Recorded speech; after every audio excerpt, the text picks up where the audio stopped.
Amanda, can you show some? We have some of the artwork, and I know you're going to flip out because this projector is not great. It's dark. It's very dark. But the detail of this, you can't see the three-dimensionality of it. And go to the next one. Oh, you can't see it. It's just too dark. You can turn it back up, actually. But so from early on, it seems that as a 17-year-old that you were going to orbit, and you're still interested and fascinated. Well, this particular scene is the inside of a giant satellite where everybody lives because they can't live on Earth anymore. And it's a two-page spread. Yeah, it's too bad you don't have it in high def. You can't do it on this kind of a screen. But it looks like, one of the reasons I like this guy is he does 3G art, and then he does it in a way it looks like it's all hand-painted. You have a hand-painted, but you can't tell from this.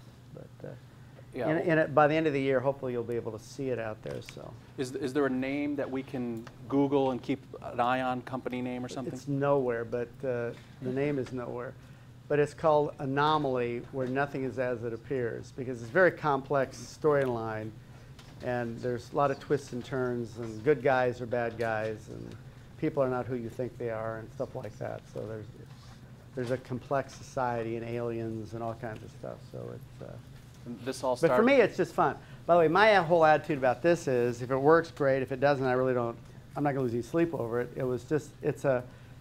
It's a new venture, a new way of, exercising myself intellectually.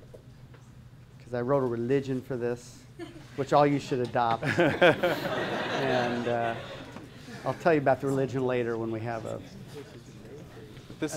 This is quite deep. It was a creative challenge from your wife, yeah.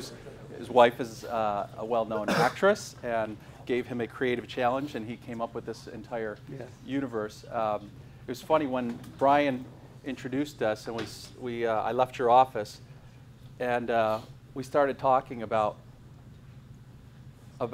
your passion in this, because we sat in his office for an hour, and he showed us probably 40 or 50 images, each one more detailed than the previous, but each one him saying that this isn't the best one yet. We're still working on that. Or this monitor doesn't have enough resolution to show you how great it was. You could see when people really love something, they come alive.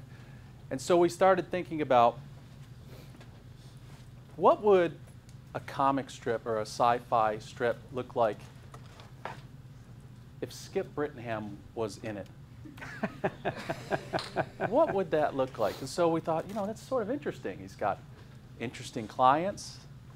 They have, between DreamWorks and Pixar and some of these, they've explored the universe. So we thought, friends from SUMA in the class, we'd create a graphic novella for Skip Brittenham. Let's take a look at the cover. Turn the lights off first.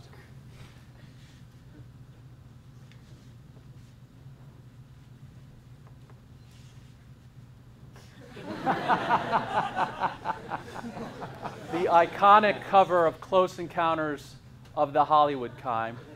And we obviously wouldn't go to your artists. We found other very, very talented people like Frankenstein at Stranger Comics. And we're not going to go through the whole story, but let's just sort of get a taste of what the plot would be in this. Can you zoom in? We're not going to read this. Go to the top. So, again, we're not going to go, but you've got one of his clients hosting the Academy Awards on the red carpet when what happens? A UFO lands at the Kodak Theater. And clients throughout reacting. Steven Spielberg, who of course knew there was always extraterrestrial life. He knew that. And then they come, the aliens. What are they here for? They've come from Zephrania to negotiate for their reproductive rights. It's shocking to his clients. Ridley Scott, Eddie Murphy, Oprah with the "excuse me." Go to the next page. But Skip's involved in this, obviously. Can you get to the next page? If you're gonna take celebrities, or if you're gonna come from another universe or from another planet, you might as well go to the Academy Awards. All right, go to the top. Thanks. This is not quite as easy to navigate. So, the aliens are here to take the most talented and beautiful people in the world, in the universe. So they're starting in Hollywood. Miami is next. So they're coming to clone people. Harrison Ford. That's a Blade Runner reference for anybody over 30. Bruce Willis. He objects. You're not taking my DNA. Eddie Murphy. Let's let the professionals handle it. And then Eddie, in a way that only he can do, tells people, you ain't getting shit unless Skip Brittenham says so, man. Somebody get Skip on the phone. Steven Spielberg dialing Skip. Oops.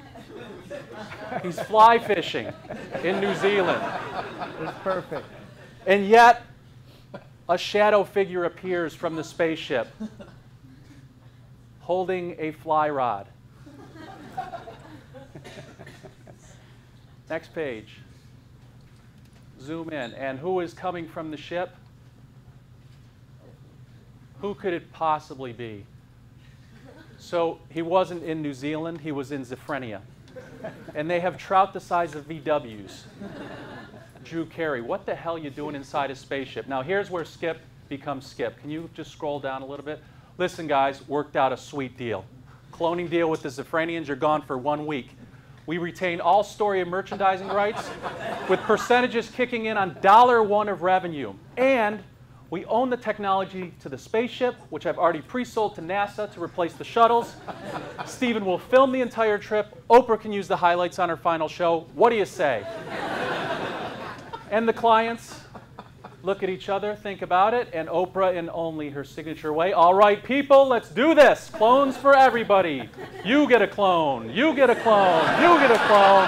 You get a clone. And as they get on the spaceship, the alien standing next to Steven Spielberg says, boy, that Skip sure drives a hard bargain for a human, huh? You think Skip is human? We sent him down there years ago to gain your trust. Harrison Ford takes off with another reference. He's the driver, Bruce Willis, and of course Hollywood shuts down with its top deal maker gone. Can a couple students come up and help me, please? Lights. Go ahead, take that out. Did you like that? Yeah, it's very cool. I'm going to sell it. On behalf of our class, our students, and our friends at the Summa Group, we wanted to give you this comic strip. I don't know if I can put this anywhere, though. That was the decoy. Yeah, I don't think you're UCLA fans, but we wanted to present you something that... Ben Hallen, the UCLA basketball coach, is a fly fishing pal of mine. No, we won't give you that, but hopefully you'll find a place for this comic strip that we've spent. Guys. Let's hear it one more time for Skip Brittenham. Thank you. Thank you very much. Very clever. Very clever. I will treasure this. Thank you. Now, I promised this was done by the students? This was done by Stranger Comics, and the students participated with Brian. So it's something we thought you wouldn't have. Cool. Right. So I promised I would get him out of here. If you want to come up and say hello briefly before we get him out of here, come on up. Meet Skip next week. Casey Wasserman, have a great week. Sure, my pleasure. Sure, my pleasure.